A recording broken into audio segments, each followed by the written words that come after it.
Good morning and welcome to another edition of Mark's Inspiration. Glad you could join me here today. As always, today's topic is going to be the final of how to overcome social anxiety. Social anxiety. Let me see. That's a strange one because we never had that back when I was younger. We called that being shy or being afraid or even being how do I say it? I'm not sure what I can say here. I'll just say a wimp. But we had a more descriptive and cruder word for it, but I won't use that here. I will comply with YouTube guidelines. But anyway, so we have a lot of people that have social anxiety today, as we have discussed, because they're sitting behind a phone screen, a cell phone screen, a computer screen, and these things are buffers. It's much different than looking someone directly in the eye. Although myself, I grew up with looking people directly in the eye, and when you can't do that, that means there's something going on inside of you. Either you're full of fear, or maybe you've done some things you're not too proud of and you're ashamed of. And even though you know this person doesn't know it, it somehow makes it difficult to look people in the eye when you have things within you that you don't want anybody to know about. But that's a whole nother topic.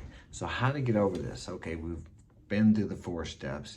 Now the 5th step is you got to get up and go out and do something. As you've been doing, you've been saying hi, you've been doing that, so that's good.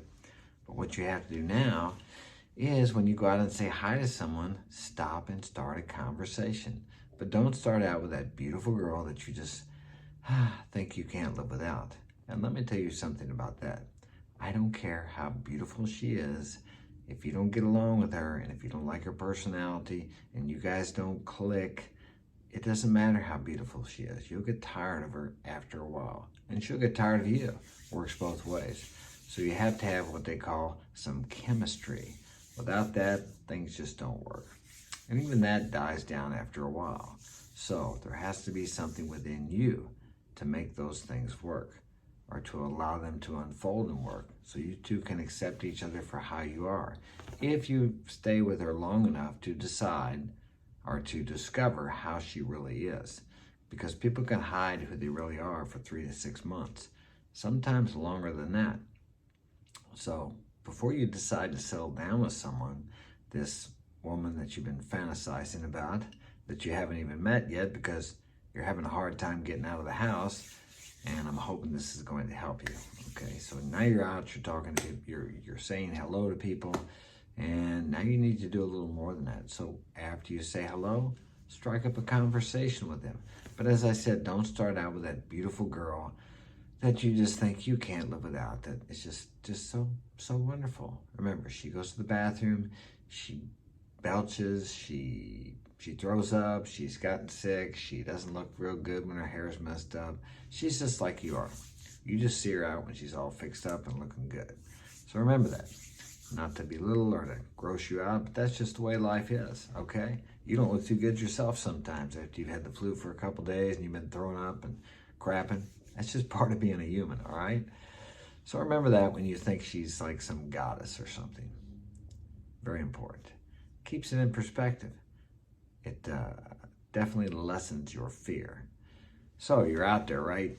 As I said, say hi to the old woman at the produce stand. But this time when you go out there and you say hi to the old woman or the old man who looks like he has nobody, ask him what he's fixing for supper. Ask him if he can cook.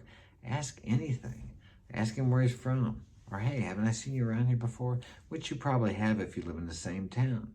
So just take a genuine, sincere interest in people. I've done that for years. Now, there was only one time where I did that, and the guy felt like, well, I had a girlfriend one time that felt like she was being interrogated. I'm like, what?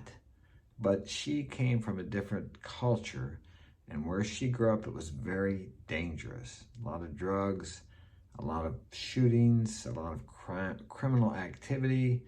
It was in Colombia, so you can take a guess. The same town?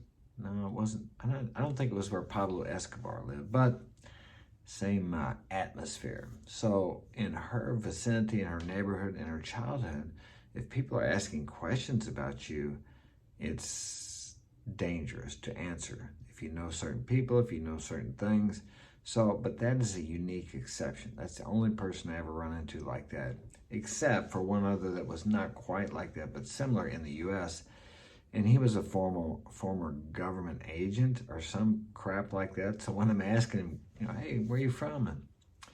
And the same questions I ask everybody when I bid a job, just to get to know them. Usually when I leave a job, after I've bid a job, I know where the people are from, how many kids they have, all these things. People love to talk about themselves. So it's not an interrogation. It's just an inquiry about what they're talking about. You can get little clues and hints about what they're interested in by listening to what they say. Find something in their house, well, if you're in a person's house, but in this case, you're in the produce market with the old man or an old woman. Find something about them that is somewhat interesting. Ask them about that. Maybe their shoes. Maybe a lot of times I'll see older men. They'll have a cap on that says they were a veteran or former military. Ask them about that. He's wearing that because he's proud of that. In the case of a woman, maybe she's got a piece of jewelry on or a wedding ring. Maybe that's another thing you can ask about. Not like asking if she's married, but tell her that's a pretty ring. Did your husband give you that? Just anything. Be creative, but be genuinely interested. Don't ask them in an interrogatory form, because that makes people nervous and they wonder if you're trying to get over on them or run a scam on them. But you have to go out there and practice. And if you screw up a little bit and if you ask kind of too direct and maybe people seem a little standoffish, don't worry about it. You'll learn. You got to try. You got to be willing to fail. I had an English school in Central America, and the people who learned the fastest to speak were the ones who weren't afraid to talk to people outside the class. And then I had the others who wanted to wait until they spoke perfectly before they tried speaking English to native English speakers. You can't wait till you're perfect. You got to go out there and try it. Face a little fear. That's why I'm telling you to start out with people who normally you wouldn't talk to. You have no interest in getting anything from them. You don't want anything from them. You just want to talk to them and ask them about their life, what they're doing.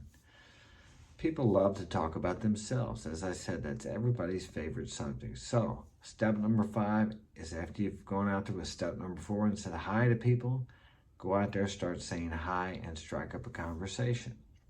It's easy. People, when you walk close to people, you walk past people, a lot of people, if not most, some won't have their face in their phone or they're afraid, just like you. Most people are afraid. But there'll be a lot of people out there, when they look at you, then just strike up a conversation with them. And the grocery store is a really good place, anywhere out where there are people. All right, so it's really, really simple. And it's easy, and people want you to inquire, to take a genuine interest in them. As I've said before, what's everybody's favorite subject? What's in it for me? I think Zig Ziglar used to say, W-I-I-M. What's in it for me? It's all about me. Everybody is the most important person in their world. You're the most important person in your world, and everybody else is too. So when you take a genuine interest in someone else, I mean genuinely be interested. Even if the person doesn't seem interesting to you, they have a story. Everybody has a story. Not everybody writes a book about it, but everybody has a story. You'd be amazed at what some people have gone through and what some people have experienced in their life. And they would just love to talk to somebody about it. I had to sit down to a guy one time, and I was bidding a job, and I had to get the check. Okay, I think he'd already signed the contract, and we must have sat there for 2 hours, and he was telling me about his whole life.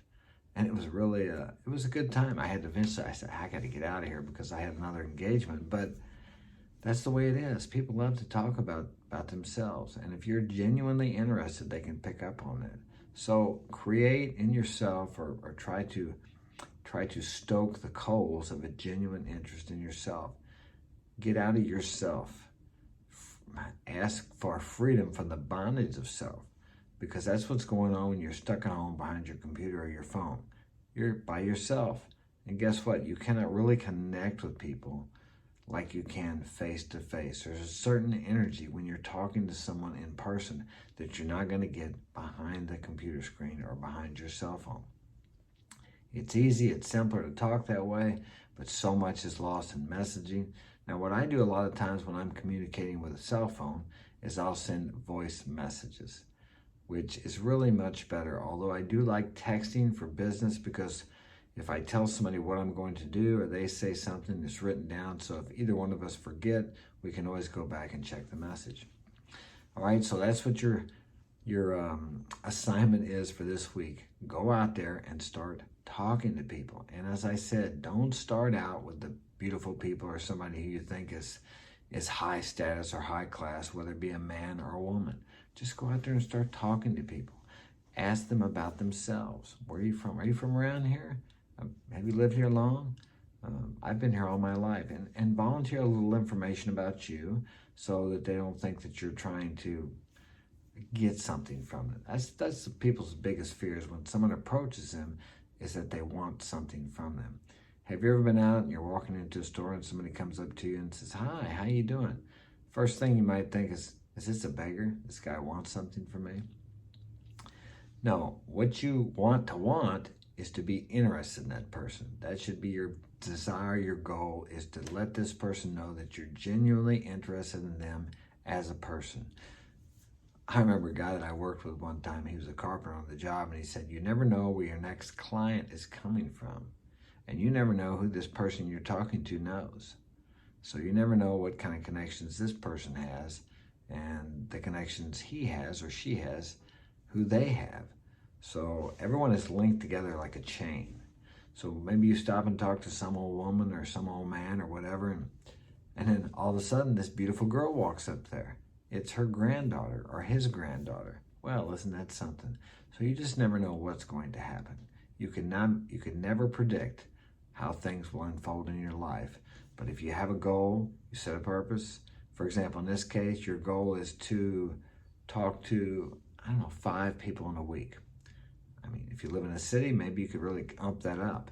Where I live, I can talk to more than that, but start out with that, okay? Don't pressure yourself. Just go with 5 people. I'm going to talk to 5 people for at least 2 minutes this week. Just any kind of people.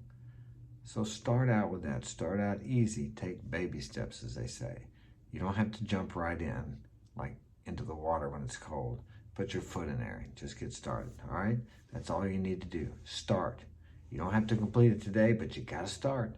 So get out there, take some action, and I'll guarantee you, you will feel like a man when you finish. You'll feel more fulfilled, more accomplished, and less afraid, and your social anxiety will plummet if you just take these steps and then take the actions. That's all I have time for today. I hope this has been of value to you. Like and subscribe, and if you'd like to get my help personally, marksinspiration.com is my website. So I'm going to go. Have a great day.